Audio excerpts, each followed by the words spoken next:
where is the body of the function? Where is the body of the function written? Here, right? Where is it? In the class declaration. How do you access it? By calling it. So the calling function, what it does, it calls this function. Okay, this is the call function, and it executes this cout statement, and then it displays it, and then finally cout nl. Okay, so nl manipulator, and then this will be data will be displayed. Okay, now next we have is your uh, scope resolution operator. Okay, so that is outside the class declaration. Okay, so what do you do with this? Okay, when the member functions are to be defined outside the class definition, the following tasks are needed. Okay, declare the prototype of the member function inside the class definition. Okay, now here the function declaration or the function prototype will be plainly visible in the class definition itself. Okay, so that means in the class declaration, okay, in the class declaration there will be no function definition, no function body will be there, only the function name will be visible, the function declaration. Okay, that means the function body, this function body, to execute the function body will be outside, it will be outside of the class declaration, outside of the main function. Okay, so you will see it. Okay, now uh, bind the member function definition to a class, bind the member function definition to a class to whom it belongs. This is done using the scope resolution operator.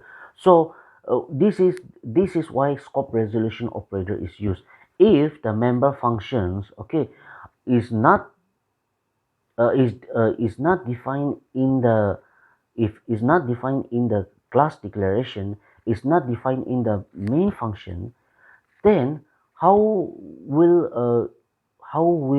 the, means like, program know, the compiler know this member function belongs to what or whom, right? So that is using the scope resolution operator. Same like, okay, same like here, you are using the class name to tell the compiler that this emp object belongs to the class employee, right? So similarly, using the class name, you will be you will be defining the member function also using the scope resolution operator. Okay, I hope you understood. Okay, so the syntax is C, return type. Okay, so now we have a return type class name. Okay, the return type class name, you can see this is a scope resolution operator, the member function name. Okay, and if any formal arguments. Okay, so formal arguments. Okay, in the case of here, okay, this is your actual argument. Okay, when you're assigning the value, the actual value, right? So that is with the calling function, that is the actual argument. Now in this case, this is your call function, so this is your formal argument, the formal the data, right? Okay, so here using the scope resolution operator, you can it's telling the compiler that this member function belongs to the class, this class. Okay, and then the body of the function, that is so this is your function definition. Okay, now come back to the program. Okay,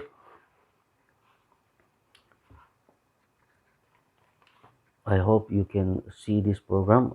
If not, okay, you look at your textbook. Okay, now if you see this program again, the class, the same class is declared, the data members are declared public. Okay, so character, employee name, employee designation same, float employee salary. The member function is also public. Okay, because nothing is written above here. Okay, so public. Now, but this is what, this is you can see that void display, okay, ended by a semicolon.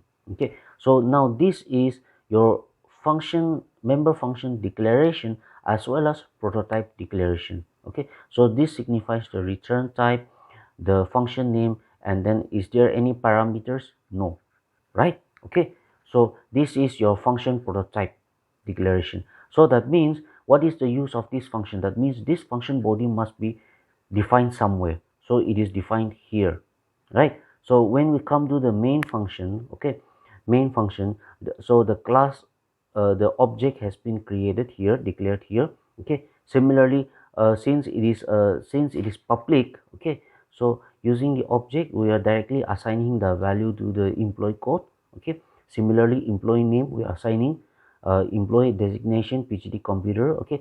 Employee salary we are also assigning, okay. Now keep in mind that you can say that 100 and 12,500 is directly assigned to this employee salary and employee code without using the double quotes, okay. When because this is just integer value, or suppose if it may be a float value also, you don't use double quote or single quote, right? Except in the case of string or characters, you use single quote and double quotes. If you do assign here double quotes, okay, then that will be represented as a character value or a string value, which will result in error, okay. Keep that in mind. Now again, the for loop is there, okay. Now here again, the calling function emb.display, so this is a calling function. Now what it does, it comes here, right? The compiler temporarily leaves the main function, goes in search, and it finds here. So since this function definition, this is the function definition, okay. This function definition is outside of the class. See, member function body outside the class, it's outside of the class, it is outside of the main function. So how how do you identify this function body with this class, telling the compiler that this function, member function, okay, this member function belongs to this class employee? That is by using this scope resolution operator, okay. So that is like is equal to, okay, void, so the return type, okay, by default it is void, okay. Since here you see that simple cout statement is run, right? Employee, then scope resolution operator display, okay, void, okay. So here all these statements cout employee code, it will display the value that is stored in this employee code that is being assigned, okay.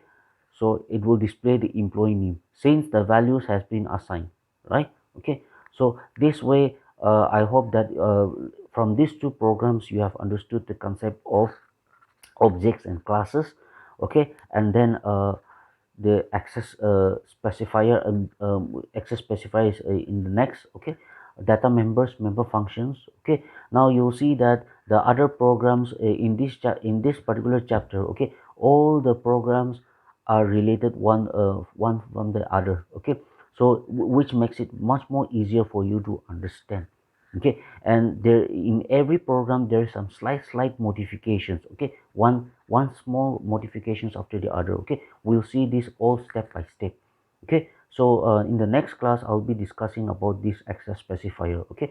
So if you have any doubts from this, okay, you can ask, okay.